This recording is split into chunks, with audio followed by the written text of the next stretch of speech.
స్వరము నీ కొరకే, కల్వరి స్వరము నీ కొరకే. 32వ కీర్తన దావీదు యొక్క కీర్తన. ఈ 32వ కీర్తనలో మొదటి వచనము ప్రాముఖ్యమైనది. ఏమంటున్నాడు? తన అతిక్రమములను పరిహారము నొందినవాడు, తన పాపమునకు ప్రాయశ్చిత్తము నొందినవాడు ధన్యుడు. ఆ వచనాన్ని సింప్లిఫై చేస్తే, ఎవని పాపములైతే క్షమించబడినో వాడు ధన్యుడు. That's it. ధన్యుడు అంటే ఇంగ్లీష్లో బ్లెస్సెడ్ అనే మాట వాడబడి ఉంది. దానికి అర్థము సంతోషకరమైన వ్యక్తి, భాగ్యము కలిగిన వ్యక్తి, భాగ్యవంతుడు, ధన్యుడు, దీవించబడిన వాడు అని అర్థం. దయచేసి వినండి. దావీదు తన జీవితంలో పాపము చేశాడు, చేయకూడని పాపము చేశాడు. అలా చేసినప్పుడు తను చాలా నష్టాన్ని, కష్టాన్ని కొని తెచ్చుకున్నాడు. ఎస్, పాపం వల్ల వచ్చే జీతము మరణము. ఆ మరణానికి ముందు ఎన్నో కష్టాలు, నష్టాలు, వేదన, బాధ, వ్యాధి ఇవన్నీ వస్తాయి. కానీ దావీదు అంటున్నాడు, ఎవని పాపములైతే క్షమించబడినో వాడు ధన్యుడు. నౌ ఈరోజు ఇన్ని వేల మంది వచ్చి దేవుని సన్నిధిలో కూర్చున్నారు కదా, మన మధ్య రెండు ఏమందాం గుంపుల ప్రజలు ఉన్నారు. తెలుసా మీకు? 2 kind of people. రెండు గుంపుల ప్రజలు ఉన్నారు మన మధ్య. ఎవరు అంటే వారి పాపములు క్షమించబడిన వారు. మరొకరు ఎవరు? వారి పాపములు క్షమించబడలేదు. That's it. నేను ధైర్యంగా చెప్పగలను, నేను క్షమించబడిన వాడను, అందులో సందేహము లేదు. నా పాపములు క్షమించబడినాయి, అందులో సందేహము లేదు. నా పాపములు క్షమించబడినవి కాబట్టే నాలో మార్పు కనిపించింది, మారు మనసుకు తగిన ఫలము కనిపించింది. ఎవరి పాపములు క్షమించబడినవి, ఎవరి పాపములు క్షమించబడినవి అని ఖచ్చితంగా మనం చెప్పగలము.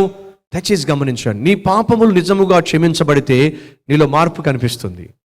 మత్తయి సువార్త 3వ అధ్యాయము 8వ వచనము, 7వ వచనం చివరిలో, 8వ వచనం ప్రారంభంలో ఏముంది? మారు మనస్సుకు తగిన ఫలము ఫలించుడి. Prove with your life that you have truly repented. నువ్వు నిజముగా పశ్చాత్తాపడి పాప క్షమాపణ పొందుకున్నావని నీ జీవితంలో జరిగే కార్యముల ద్వారా నిరూపించు. నువ్వు పశ్చాత్తాపడ్డావా? నీ పాపాలు క్షమించబడినాయా? అయితే నీలో మార్పు కనిపిస్తుంది. నువ్వు పాపాన్ని ప్రేమించే నీవు పాపముల నిమిత్తము పశ్చాత్తాపడినట్లయితే పాపాన్ని ద్వేషిస్తావు. పాపాన్ని ప్రేమించేవాడు, పాపంలో జీవించేవాడు, పాపం వెంట పడేవాడు, పాపం చేయడానికి ప్రాకులాడేవాడు, వాడు మారు మనసు పొందినవాడు కాదు. పాపం పట్ల ఇష్టం కలవాడు, పాపం పట్ల మక్కువ కలవాడు, పాపానికి త్వరగా లోబడిపోయేవాడు మారు మనసు పొందినవాడు కాదు. ఈ భూమి మీద 2 తెగలు, ఈ భూమి మీద 2 గుంపులు. ఒకరేమో క్షమించబడిన వాళ్ళు, మరొకరేమో క్షమాపణ పొందని వాళ్ళు. క్షమించబడిన వాళ్ళేమో పాపము జోలికి వెళ్లకుండా, లోకమాలిన్యము అంటకుండా తమను తాము కాపాడుకుంటారు. క్షమించబడని వాళ్ళేమో పాపానికి మాటిమాటికి దొరికిపోతూ, పాపంలో మాటిమాటికి పడిపోతూ, మురికిలోనే జీవిస్తూ, మురికి బ్రతుకునే కొనసాగిస్తూ, పరిశుద్ధంగా జీవించాలి ఆశ అయితే ఉంది కానీ అది నా వల్ల కావడం లేదు అని ఏడుస్తూ ఉంటారు. ఈరోజు నువ్వు ఎవరివి? నువ్వు క్షమించబడిన వాడివైతే పాపాన్ని ద్వేషిస్తావు. యెహోవా యందు భయభక్తులు కలిగి ఉండుట దుష్టత్వమును ద్వేషించటమే, దుష్టత్వమును విసర్జించటమే. నువ్వు యెహోవా యందు భయభక్తులు కలిగిన వాడివైతే నువ్వు దుష్టత్వాన్ని ద్వేషిస్తావు, విసర్జిస్తావు, పాపాన్ని విసర్జిస్తావు. క్షమించబడిన వాడు పాపాన్ని విసర్జిస్తాడు. క్షమాపణ పొందని వాడు పాపంలోనే జీవిస్తాడు. ఈరోజు ఈ మాటలు వింటున్న నీవు ఎవరివి? క్షమించబడిన వాడివా? ఇంకా పాపంలో జీవిస్తున్న వాడివా? అప్పుడు నువ్వు అనొచ్చు, అన్న నేను క్షమించబడాలంటే ఏం చేయాలి? నిజమే, నేను ఇంకా క్షమించబడలా, నా పాపములు క్షమించబడలా. నేను 2వ గుంపుకు చెందిన వాడిని. మొదటి గుంపు క్షమించబడిన గుంపు, 2వ గుంపు క్షమించబడని గుంపు. నేను ఇంకా క్షమించబడాలంటే ఏం చేయాలి? తప్పిపోయిన కుమారుడు ఏం చేశాడు? అప్పటి వరకు తండ్రికి దూరం అయిపోయి తన ఇష్టానుసారంగా జీవించాడు. తాగాడు, తిరిగాడు, వ్యభిచారం చేశాడు. తన ఇష్టం, తన స్నేహితులతో పాటు తనకున్న సమస్తాన్ని పాడు చేసుకున్నాడు. పాపిష్టి జీవితాన్ని జీవించాడు. ఇప్పుడు ఆ పాపిష్టి జీవితం తనకు ఏమిచ్చింది? భ్రష్టమైనటువంటి బ్రతుకునిచ్చింది, కరువునిచ్చింది, దిక్కుమాలిన స్థితికి తనను చేర్చింది. తినటానికి తిండి లేదు, ఉండటానికి గూడు లేదు, కట్టుకోవడానికి బట్టలు లేవు. బ్రతుకు భ్రష్టమైపోయింది. అది పాపం ఇచ్చేటటువంటి బహుమానం. పాపము ఇచ్చేటటువంటి బహుమానం ఏమిటి? భ్రష్టమైనటువంటి జీవితము. ఫిన్లాండ్ అనే దేశంలో ఒక వ్యక్తి చచ్చిపోతూ తనకున్న పెద్ద బంగ్లాని, తనకున్న ఆస్తి అంతటిని సైతానుకు వీలునామా రాసి చచ్చిపోయాడు అంటాడు. ఎవరికి వీలునామా రాశాడట? సైతానుకు వీలునామా రాశాడంట. ఇక నుంచి నేను చనిపోయిన తర్వాత నా తదనంతరము సైతానికి ఈ బిల్డింగ్ చెందాలి అని రాసి మరి చచ్చిపోయాడంట. వాడికేమొచ్చిందో పోయే కాలం. సైతానుకు రాసి మరి చచ్చిపోయాడంట. ప్రభుత్వం వాళ్ళు, కోర్టు వాళ్ళు ఇప్పుడు ఆ వీలునామా చూసిన తర్వాత ఆ కోర్టు వాళ్ళు ఒక నిర్ధారణ చేసేసారు. ఏమిటంటే వాడు రాసింది సైతాన్ గాడికే కాబట్టి మానవ మాతృలు ఎవ్వరూ కూడా బిల్డింగ్ ముట్టుకోవడానికి వీల్లేదు, దాంట్లో ప్రవేశించడానికి వీల్లేదు. కాబట్టి దాని చుట్టూ ఫెన్సింగ్ వేసేసేయని చెప్పి ఫెన్సింగ్ వేసేసారు. రోజులు గడుస్తూ ఉన్నాయి. పిచ్చి పిచ్చి మొక్కలన్నీ పెరిగిపోయినాయి. అదంతా కూడా పాడుపడిపోయింది. దాన్ని ఏమంటాం? సాధారణంగా బూత్ బంగ్లా అంటాం. ఏమంటాం? దెయ్యము నివసించే కొంప. అతడు తనకున్న ఇంటినే సైతానుకు అప్పగిస్తే ఆ ఇల్లు ఏమైంది? పాడైపోయింది. బూజు పట్టేసి గబ్బిలాలు తిరుగుతూ రకరకాల కీటకాలతో, రకరకాల జంతువులతో, రకరకాల పిచ్చి మొక్కలతో పూర్తిగా పాడైపోయింది. సహోదరులు, సహోదరిలో జాగ్రత్తగా వినండి. రెండవ విషయం చెప్తున్నా. ఈ భూమి మీద మరో 2 గుంపులు ప్రజలు ఉన్నారు. ఒకరు తమ జీవితాన్ని యేసుకు అంకితం చేసిన వాళ్ళు, అప్పగించిన వాళ్ళు. మరొకరు సైతాను గారి చేతిలో పెట్టేసిన వాళ్ళు. ఎవరైతే తమ జీవితాన్ని సైతానికి అంకితం చేస్తారో వారి బ్రతుకులు ఇదిగో పాడైపోయిన బూతు బంగ్లాలా ఉంటాయి. వారి జీవితంలో పిచ్చి పిచ్చి ఆలోచనలు, పిచ్చి పిచ్చి కోరికలు, పిచ్చి పిచ్చి పనులు, పిచ్చి పిచ్చి పాపములు రోజు రోజుకు పెరిగిపోతూ ఉంటాయి. వారి వల్ల ఇంటి వాళ్లకు, కన్న వాళ్లకు, కట్టుకున్న దానికి, బిడ్డలకు సుఖము, సంతోషము ఉండదు.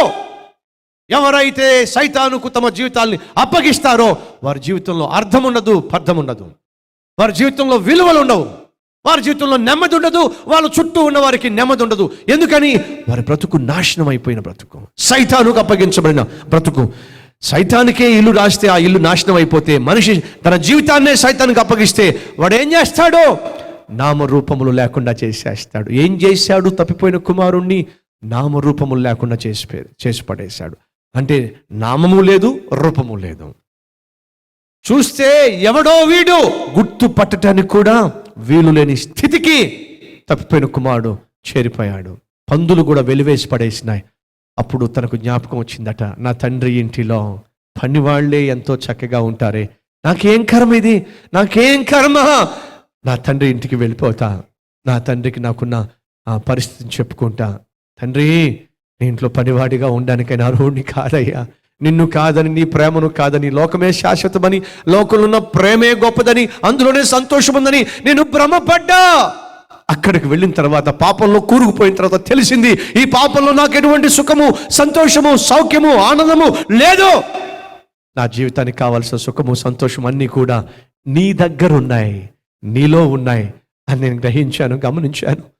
పనివాడిగా నన్ను ఒక్కడిగా నన్ను పెట్టుకుంటావా? నా తండ్రితో చెప్పుకుంటాను అని చెప్పి ఏం చేశాడు? తనలో బుద్ధి వచ్చినప్పుడు పాత జీవితాన్ని విడిచిపెట్టాడు, రోత జీవితాన్ని విడిచిపెట్టాడు, పాపిష్టి కార్యాలు విడిచిపెట్టాడు, తండ్రి దగ్గరకు వచ్చేసాడు. ఆ ఇంట్లో వాళ్ళు, వేరే వాళ్ళు ఎవరైనా ఒకవేళ ఆ కుర్రవాడిని చూసినట్లయితే పో పో అని చెప్పి గెంటేసేవాళ్ళు. ఎందుకని? ఎవడో పిచ్చివాడు అని చెప్పేసి. ఎందుకని? ఆ కుర్రవాడు మాచిపోయిన గడ్డం వేసుకొని, పెరిగిపోయినటువంటి జుట్టు వేసుకొని, చిరిగిపోయినటువంటి బట్టలు వేసుకొని, పాడైపోయిన మురికి స్థితిలో వస్తూ ఉన్నప్పుడు పొరపాటున ఒకవేళ ఆ ఇంటిలో పనిచేసే వాళ్ళు ఎవరైనా ఆ కుర్రవాడిని చూస్తే గుర్తుపట్టేవాళ్ళు కానే కాదు, గుర్తుపట్టేవాళ్ళు కాదు, పైపెచ్చు ఆ కుర్రవాడిని గెంటేసేవాళ్ళు.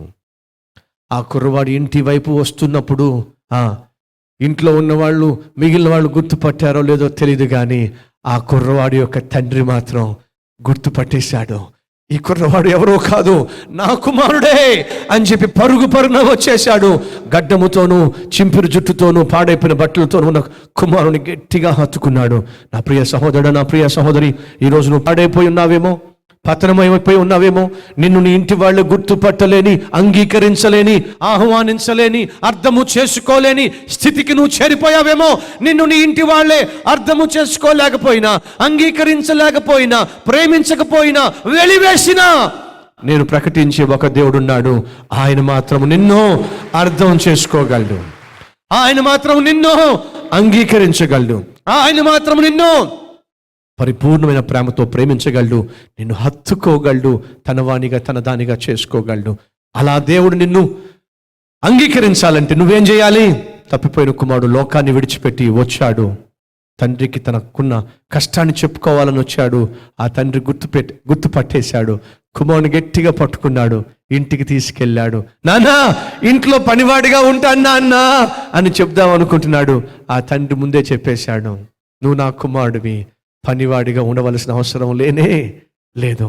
నా కుమారుడు తిరిగి వచ్చాడు, చేతికి ఉంగరం పెట్టండి, ప్రశస్తమైన వస్త్రములు ధరింప చేయండి, కాళ్ళకు పాదములకు చెప్పులు తొడిగించండి. నా కుమారుడు తిరిగి వచ్చేశాడు.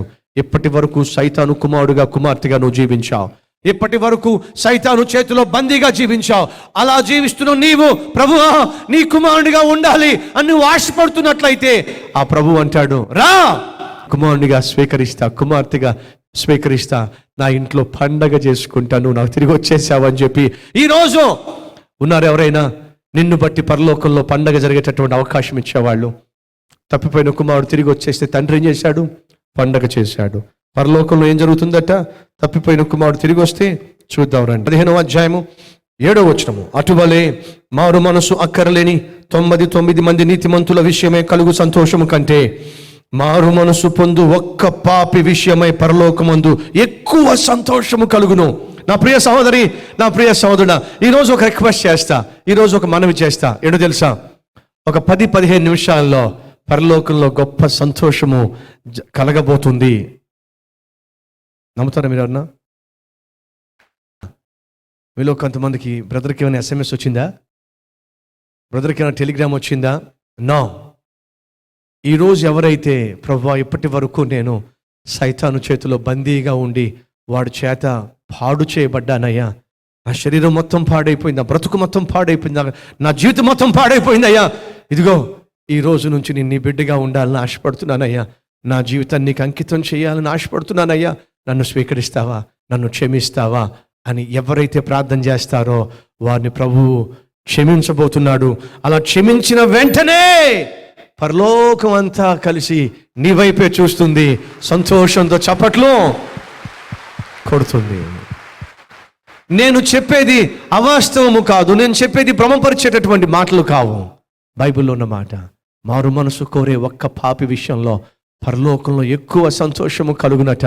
ఈరోజు నేను అనుకుంటున్నాను ఒక 10-15 నిమిషాల్లో పరలోకం అంతా సంతోషంతో నిండబోతుంది. కారణం ఏమిటంటే ఈరోజు నువ్వు నీ పాపిష్టి జీవితాన్ని విడిచిపెట్టి ప్రభువా పాడైపోయిన బంగ్లా వలె నా బ్రతుకు మారిపోయింది, ఒక బంగ్లాయే సైతానికి అప్పగిస్తే నాశనం అయిపోతుంది, నా జీవితం 15 సంవత్సరాలుగా, 20 సంవత్సరాలుగా, 30 సంవత్సరాలుగా, 40 సంవత్సరాలుగా సైతాను గాడికి నా జీవితాన్ని అప్పగించేశాను, వాడు నామరూపాలు లేకుండా చేసి పడేశాడు, సుఖము సంతోషము ఆరోగ్యము లేకుండా చేసి పడేశాడు. ప్రభువా నాకు ఈ జీవితం వద్దు, నీ చేతిలో నా జీవితాన్ని పెడతాను, నా పాపాలన్నీ క్షమిస్తావా, నా పాపములన్నీ మన్నిస్తావా అన్ను ప్రార్థన చేస్తే చాలు, దేవుడు మన్నిస్తాడు, నిన్ను హత్తుకుంటాడు, నీ కొరకు దాచిపెట్టినవన్నీ బయట పెడతాడు.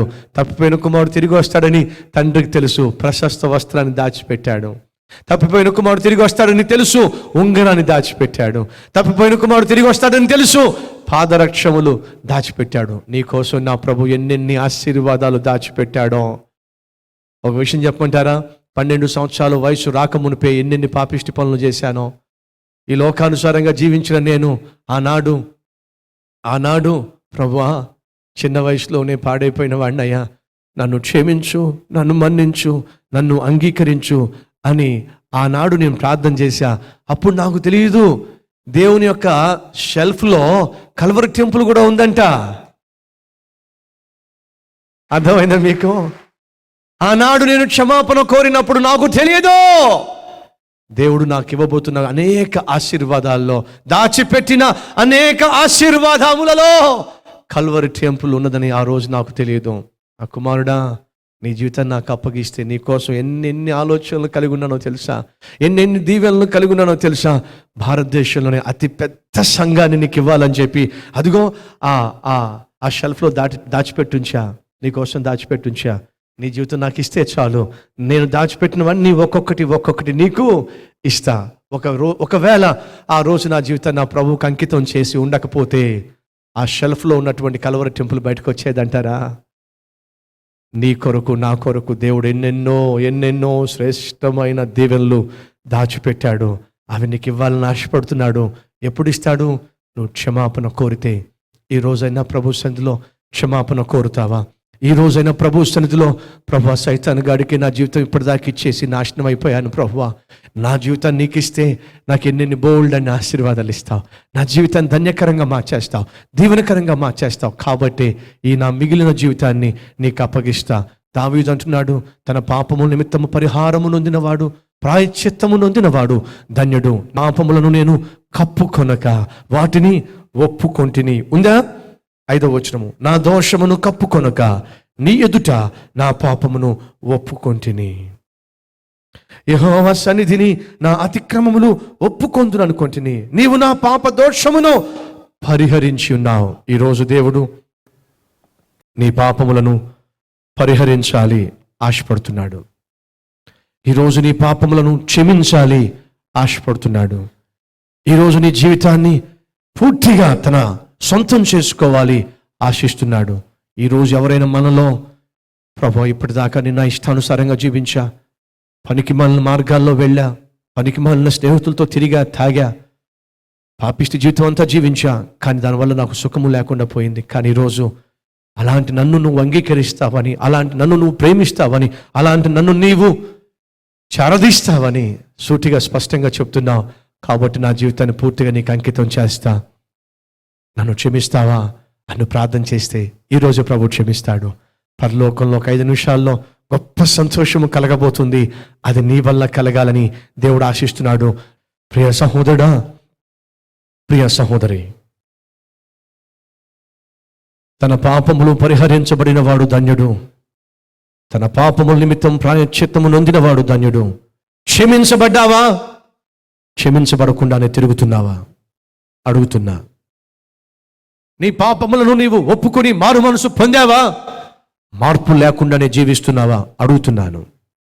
తప్పిపోయిన కుమారుడు వలె ఇప్పటి వరకు ఇష్టానుసారంగా జీవించిన సహోదరుడా, సహోదరి, ఈరోజు ప్రభు సన్నిధికి వచ్చావు కదా, ప్రభు సన్నిధిలో మొరపెడతావా? ప్రభు సన్నిధిలో క్షమాపణ కోరుతావా? ప్రభువా నా నిమిత్తము పరలోకంలో గొప్ప సంతోషం కలిగితే అంతకంటే ఏం కావాలి? నా నిమిత్తం పరలోకంలో గొప్ప పండగ జరిగితే అంతకంటే ఏం కావాలి? సతీష్ కుమార్ నిమిత్తం 1983లో పరలోకంలో గొప్ప పండగ జరిగింది, పరలోకంలో గొప్ప సంతోషం జరిగింది. ఎందుకని? సతీష్ కుమార్ తన పాపం నిమిత్తం పశ్చాత్తాపడ్డాడు, వాటిని ఒప్పుకున్నాడు, విడిచిపెట్టాడు. సతీష్ కుమార్ కొరకు దేవుడు దాచిపెట్టిన దీవెనలు ఒక్కొక్కటిగా దేవుడు బయటకు తీసుకొచ్చి ఇవ్వడం మొదలు పెట్టాడు. అలా ఇచ్చిన బహుమానంలో ఒకటే ఈ కల్వరి టెంపుల్. సహోదరుడా, నువ్వు ఎంత పాపివైనా, సహోదరి ఎంత పాపిష్టురాలువైనా, నీ పాపమును క్షమించడానికి, నిన్ను మన్నించడానికి, తాను నీ కోసం దాచిపెట్టిన ప్రతి ఆశీర్వాదాన్ని నీకు అనుగ్రహించడానికి నా ప్రభు సిద్ధంగా ఉండి చేయి చాచి అడుగుతున్నాడు, నీ జీవితాన్ని నాకు ఇస్తావా? ఉన్నారా ఈరోజు సైతాను చేతిలోంచి లాక్కునే మిగిలిన నీ జీవితాన్ని ప్రభువుకి అంకితం చేసేవాళ్ళు ఎవరైనా ఉన్నట్లయితే మీకోసం ప్రార్థన చేయాలని ఆశపడుతున్నాను. ప్రార్థన చేద్దామా? Let us pray. Let us pray.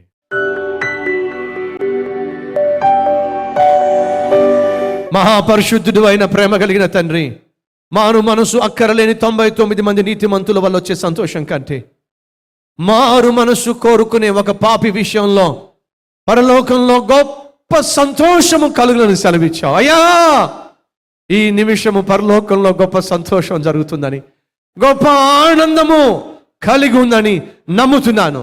ఎందుకని ఇన్ని వేల మంది తమ పాత జీవితాన్ని, రోత జీవితాన్ని విడిచిపెట్టి యేసయ్యా నిన్ను తమ సొంత రక్షకునిగా అంగీకరిస్తున్నారు. అలా అంగీకరించే ప్రతి ఒక్కరి పాపమును క్షమించండి. వారు నేటి వరకు చేసిన ప్రతి తప్పును మన్నించండి. పరిపూర్ణమైన మార్పునివ్వండి. వారిని బంధించి ఉంచిన ప్రతి పాపపు బంధకంలో నుంచి విడిపించండి. నూతన హృదయాన్ని అనుగ్రహించండి. నూతన వ్యక్తిగా మార్చండి. నూతన సృష్టిగా మార్చండి. నీ కొరకే, నీ రాజ్యము కొరకే జీవించులాగున ప్రతి ఒక్కరిని ప్రభువా సత్యముతోనూ నీ ఆత్మతోనూ శక్తితోనూ నింపమని, ఇక నుంచి పరిశుద్ధులుగా జీవించే మహాభాగ్యాన్ని అనుగ్రహించమని యేసు నామములో వేడుకుంటున్నాము తండ్రి. ఆమెన్.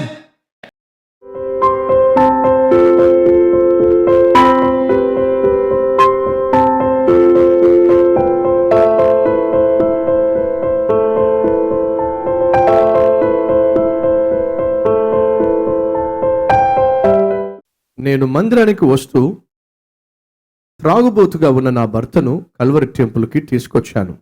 ఆ రోజు వాక్యము ద్వారా దేవుడు తనతో సూటిగా మాట్లాడగా నాటి నుండి త్రాగుడు మానేశాడు. సరైన ఉద్యోగం లేక ఉన్న తనకు దేవుడు మంచి ఉద్యోగాన్ని, చక్కని కుమార్తెను బహుమానంగా ఇచ్చాడు. అనారోగ్యం పాలైన నా కుమార్తెను సంపూర్ణంగా స్వస్థపరిచాడు. ఒక సహోదరి రజిత పంపిస్తున్న సాక్ష్యం. మొదటిగా తన భర్త ఒక త్రాగుబోతు. ఒకవేళ ఈరోజు ఈ సాక్ష్యం వింటున్న సమయంలో నీ భర్త త్రాగుబోతుగానో లేక తిరుగుబోతుగానో ఉండి ఉండవచ్చు. లేదా భార్య మాట విననటువంటి గయ్యాలిగానో, లేదు ఇంటి బాధ్యతలు పట్టించుకోనటువంటి బాధ్యతాహీనురాలుగానో ఒకవేళ ఉండి ఉండవచ్చు. దయచేసి గమనించండి. ఈ సహోదరి చేసిన పని ఏమిటంటే, త్రాగుబోతుగా ఉన్న తన భర్తను మార్చగలిగిన దేవుని సన్నిధికి ఆమె నడిపించింది. ఎస్, పాడైపోతున్న వారికి, పతనమైపోతున్న వారికి దిక్కు కేవలము జీవము కలిగిన దేవుడు మాత్రమే. ఒకవేళ నీ భర్త లేక నీ భార్య దేవునికి వ్యతిరేకంగా, శరీరానుసారంగా, ఇష్టానుసారంగా జీవించే వ్యక్తి అయినట్లయితే, భార్యగా అలాగే భర్తగా మొదటిగా నీకున్న బాధ్యత ఆమె కొరకు, అతని కొరకు ప్రార్థన చేయటం. ఇదేమైనప్పటికీ బిడ్డల్లో మార్పు లేకపోయినా, పేరెంట్స్లో మార్పు లేకపోయినా, పార్ట్నర్లో మార్పు లేకపోయినా, మార్చగలవాడు దేవుడు గనుక, మార్పునిచ్చేవాడు ఉన్నాడు గనుక ప్రార్థన చేయడం ద్వారా, ఆ వ్యక్తిని ప్రభు సన్నిధికి నడిపించడం ద్వారా డెఫినెట్గా మార్పు వస్తుంది. అదే సమయంలో జాబ్ లేకుండా బాధపడుతున్నప్పుడు, గర్భఫలం లేకుండా చింతిస్తున్నప్పుడు, ఈ ప్రియ సహోదరి కుటుంబంలో భర్తను దేవుడు మార్చాడు, గర్భఫలం ఇచ్చాడు, ఉద్యోగాన్ని ఇచ్చాడు. ఆ బిడ్డకు అనారోగ్యంతో ఉన్నప్పుడు బిడ్డను స్వస్థపరిచాడు. మన ప్రభువు మన జీవితంలో వచ్చే ప్రతి అవసరాన్ని తీర్చడానికి చాలినవాడు అని చెప్పడానికి ఈ కుటుంబమే చక్కని సాక్ష్యం.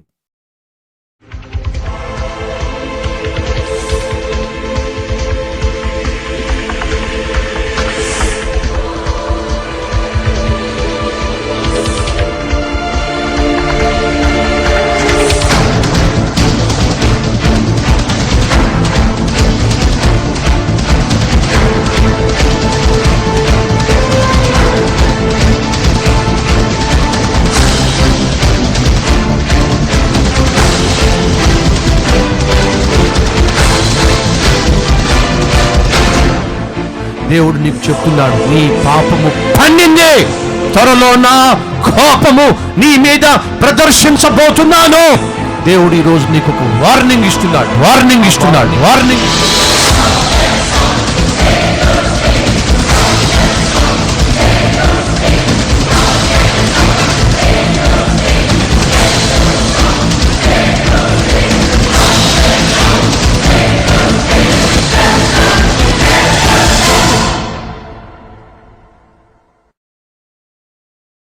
ఇలాంటి మీటింగ్ మూలంగా చాలామంది ఆధ్యాత్మికంగా ఎన్నో రకాలుగా ఎదగడానికి, నిజమైన దేవుని ప్రేమను తెలుసుకోవడానికి ఇది ఎంతో దోహదం చేస్తుందని నా అభిప్రాయం. ఈ మీటింగులను బట్టి మేము చాలా ఉజ్జీవింపబడ్డాము, ఆత్మీయ జీవితంలో బలపరచబడ్డాము. నిజ జీవితంలో వాక్యం రీతిగా మేము జీవించాలని తీర్మానం చేసుకున్నాం. జగిత్యాలలో ఇంతమంది జనము ఈ మీటింగ్ లెక్క ఎక్కడ రాలేదు.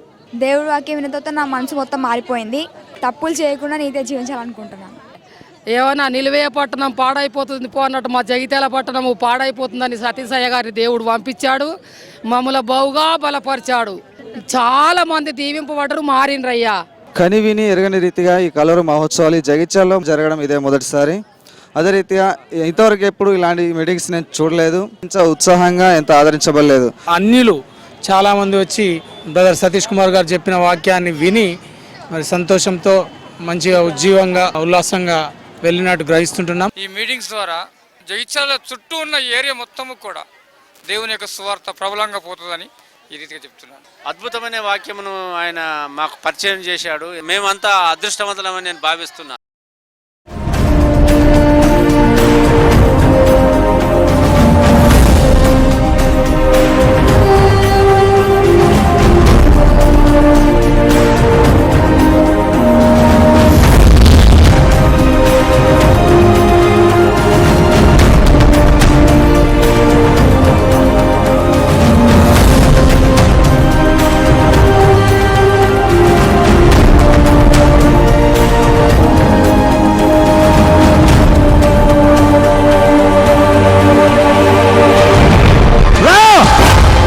నీ జీవితాన్ని పరిశుద్ధపరిచి నీ పాపములను క్షమించి నిన్ను దేవుని బిడ్డగా, పరలోక వాసునిగా, వారసునిగా దేవుడు మార్చాలని ఆశపడుతున్నాడు.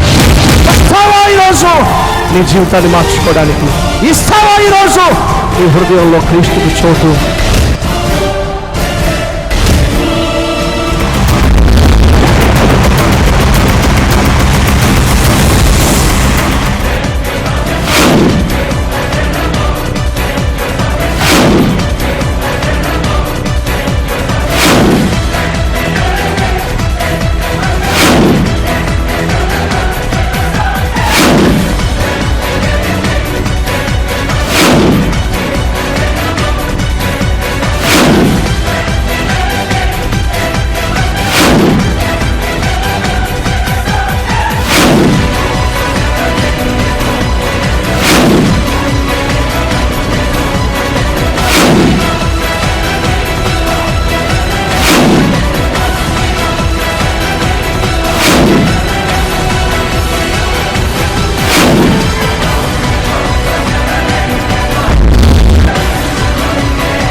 Address Calvary, post box number 30, Kukatpally, Hyderabad 72.